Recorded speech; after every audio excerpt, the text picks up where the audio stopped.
This is the Hummingbird News Channel, where we keep you up to date with news from across Jamaica.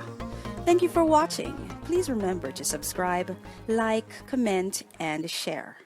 And now the details. 2 firearms seized, 3 detained in early Zoso operations. 3 men believed to be major players in the ongoing violence in Norwood, St. James, were among 33 men taken into custody, and 2 firearms were seized during a series of security operations on yesterday's first full day of Zone of Special Operations, ZOSO, in the community. According to police reports, several police military patrol teams carried out searches in Huger Lane, Church Lane, Gulf, and other hotspots yesterday morning. 2 illegal handguns and several rounds of ammunition were found hidden in an abandoned building. No one was arrested in connection with the seizure. An operation was carried out in one of the areas in the zone when they found 2 illegal 9mm pistols along with 18 rounds of ammunition, said Senior Superintendent Stephanie Lindsay, head of police communications. They brought in a number of persons that they processed and released, but we know they kept 3 for continued investigations. Lindsay said the security forces will be continuing their drive to seize illegal weapons and apprehend criminals. On Sunday, Prime Minister Andrew Holness announced that due to a dramatic increase in murders and shootings in Norwood, the decision was taken to impose the ZOSO, pointing to 15 murders and 14 shootings since the start of 2021. Holness added that 66 murders have been recorded between 2019 and 2021 in the community in which 6 gangs operate. Police Commissioner Major General Anthony Anderson said that with Norwood accounting for most of the murders committed in the parish since the start of 2021, intelligence has shown that several other murders and shootings that have taken place outside Norwood are linked to the gangs there. The Norwood ZOSO is the second declared in St. James. The first was declared in Mount Salem in 2017. Other ZOSOs have been established in sections of Greenwich Town and August Town in St. Andrew and Denham Town in Kingston. Farmer found dead in Portland. Detectives in Port Antonio, Portland, are yet to establish a motive for the killing of farmer 50-year-old Garfield Gardner, whose body was found in bushes on Sunday afternoon. It is reported that a resident stumbled upon a trail of blood and subsequently discovered Gardner's body, which had multiple chop wounds. An alarm was raised and the police summoned. The scene was processed by investigators and the body removed to the morgue. Gardner was last seen alive about 5 p.m. Saturday when he reportedly left his home in the community of Compound in Hector's River to go to a nearby river. 7 people have so far been murdered in Portland since the start of 2021, which is still the lowest island-wide.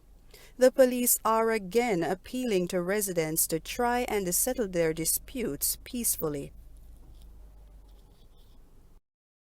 Taxi operator robbed and shot in the face. A taxi operator of the El Shaddai taxi service was shot in the face on Addington Drive in St. Andrew yesterday afternoon. It was reported that about 3:40 p.m. the taxi operator was sitting in his motor car when he was approached by a man who shot him after allegedly robbing him. The gunman, sources in the area say, made his escape on foot on Roehampton Drive, while the taxi operator was rushed to the Kingston Public Hospital, where he was undergoing treatment up to last night. Man shot dead in Trenchtown. A man was shot dead on Bentley Lane in Trenchtown on Tuesday morning.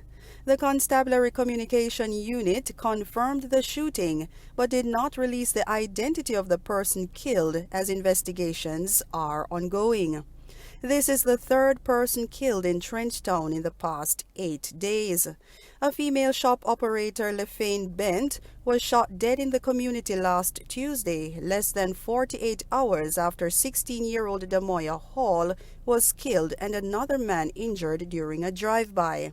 Police did not provide any information that suggested that the attacks have been linked. The community has been tense since last week. There have been reports that some residents are moving out of the community. Member of Parliament Mark Golding attributed the attacks to gang members locked in an ongoing feud. Investigators in the Kingston Western Police Division listed 3 men as persons of interest in their probe of last Sunday's murder. Jamaican dies after arriving at hospital with gunshot wound in Spain. Police investigators in the Spanish resort town of Estepona are reportedly probing the death of a Jamaican man who arrived at a private hospital with a gunshot wound on Sunday. The identity of the 34-year-old victim was not released. The Jamaican national was accompanied to the hospital by a young woman at daybreak, according to a report in Spanish newspaper Euroweekly. The man who sustained 1 bullet wound was later admitted, but his condition deteriorated, resulting in his death at the medical facility, the newspaper reported. Further details of the circumstances that led to the shooting of the Jamaican were not available as the investigation was still at an early stage. An autopsy is to be performed on the body at the Institute of Legal Medicine, the IML, or Malaga. Meanwhile, the homicide group of the Malaga Provincial Police Force has since taken over the probe into the Jamaican's death. 3 more COVID-19 deaths, 23 additional cases. Jamaica on Monday recorded 3 more COVID-19 fatalities, pushing the tally to 1,037. The deceased are a 52-year-old woman from St. Elizabeth, an 89-year-old female from Kingston and St. Andrew, and a 55-year-old woman from Westmoreland. Meanwhile, there were 23 new cases with ages ranging from 11 to 87 years, pushing the total to 49,735, with 19,396 being active. Of the new cases, 8 are men and 15 are women. A total of 1,953 tests were conducted. The country's positivity rate stands at 7.7%.